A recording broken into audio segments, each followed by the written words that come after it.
Alright everyone, it's time for today's main video. This is a big one. This is a double doozy, which is that we now have proof that Joe Biden, not only did he meet with some of Hunter's colleagues, which he swore up and down never happened, so that's lie number one. He did it as VP, he lied about that, there's number two. But it gets worse. In at least one of these cases, he met with the Rosemontseneca partner of Hunter Biden at the White House itself. So a person with ties to organized crime and the Chinese Communist Party, dubious dealings of various kinds, who's involved with a nepotistic business deal with Hunter Biden that has nothing to do with Hunter Biden's investing techniques. It has nothing to do with anything other than the fact that he's the son of the vice president. It's explicit and obvious.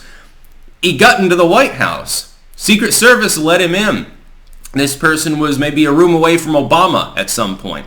That's dangerous. That brings up so many national security issues. Again, legacy media by and large not covering this story, or they're, tamping down on it. Well, let's keep an open mind about this crack-smoking nepotist. I'm sure that he has a good side to him too. Let's keep a mind open, people.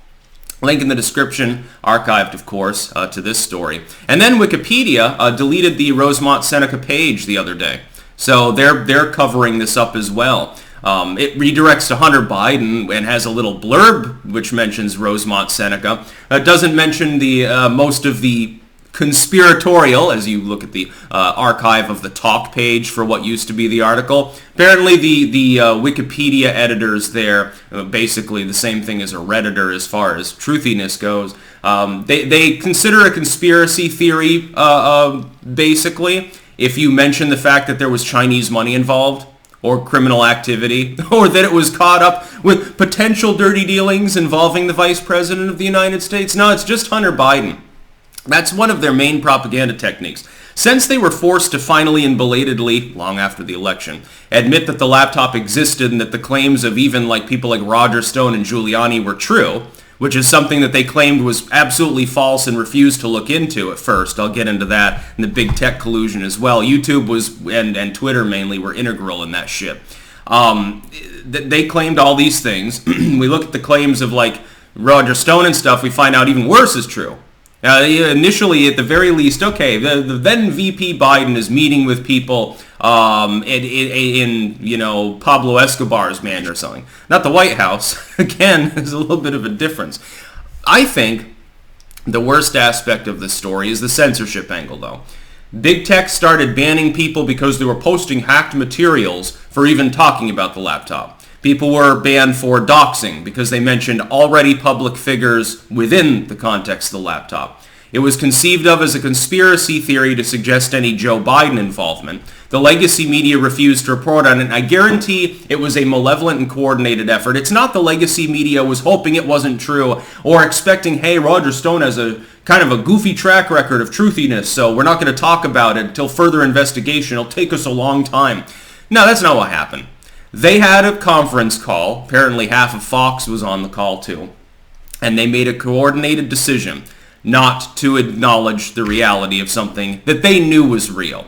These people also have business ties. I'm sure some of them worked with a firm adjacent to Rosemontseneca, probably around the same time Hunter was there. Some of them were probably at the goddamn meeting, these network execs and big tech execs. Some of these people were literally involved with the same thing. That's why they didn't want to acknowledge it. They know if Joe Biden's in the White House, they're not going to face any scrutiny for their own dirty dealings, as long as they help to try to cover for his dirty dealings. One hand washes the other. They're terrified of Trump. Why do you think that they're still fucking fixated on him, despite the fact that he currently doesn't even have a social media presence? Because they're terrified. If there's a 1 in a million chance that they screw it up again and that he actually wins, they know that some of those people are going to have a real goddamn tough time for the subsequent 4 years. Which is why I hope he runs and wins. I definitely get my vote. But Joe Biden met with one of his business partners, and his dad was there at the White House. And then, of course, it's being censored further. Wikipedia deleting the page is just the icing on the cake. What are you so afraid of? It's helpful that it redirects to Hunter Biden. I think it should redirect to Joe Biden. And that's the problem. The latest cope of Wikipedia, I guess now too, certain big tech, big legacy media and stuff, the basic cope is to say, okay, the laptop's real, but it basically just implicates Hunter Biden. We're angry too that we were hoodwinked by this crack-smoking miscreant who cheated on his dead brother's widow and stuff. They make it all about Hunter Biden. That's why it redirects to his fucking page. But the real scandal is that the president was involved and that big tech and the legacy media covered for him. Those are the scandals. I don't care what private citizen Hunter Biden, criminal or not, does as far as drug use and all of his weird parties and stuff. I don't care about that. It's amusing. Hey, ha ha ha, the sitting asterisk administration president's son is a crack addict. It's kind of funny. The apple doesn't fall far from the tree. They're all trailer trash anyway in that family. Just to be clear, that's what the Bidens literally are. But anyway, that's just amusing. It's low-hanging fruit. Nobody really gives a damn. It's like the Madison Cawthorn story. Okay, it's funny. He's wearing a bra on Quest. Ha ha ha ha, Madison Cawthorn drunken in a bra. The real story is how the legacy media dogpiles him, again, because they don't like him because he's a missing link Republican, and to the exclusion of basic self-awareness, because if he were female, they wouldn't dare to do that and would in fact call you a sexist for doing so. Now, before I get into a few last things here on this story, keep in mind down below there will be a pinned comment with links to other video hosting sites if you're watching this video on YouTube. Keep in mind that I make exclusive material every day. Goes on those sites, doesn't go on YouTube. Also, the art for my final book, the 400th edition, is done. I haven't decided whether I want to just churn out the next two as quickly as possible or do the final one on May Day. Paganistic, ritualistic. I think I'll probably go with that, but this one is one of the shorter works. I'll release it in the next couple of days. So May Day will be the culmination of occultism, and it'll be wonderful and lucrative. Let's look at this for what it really is, though. Hunter Biden's a miscreant. He's a criminal.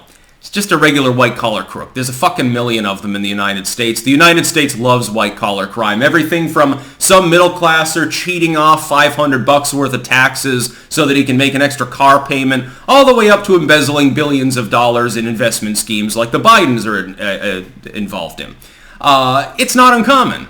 And remember, the ones that involve themselves with $1 billion of fraud, they typically get off scot-free. Unless the political climate happens to be politically bad for them, like with Shkreli there at the time.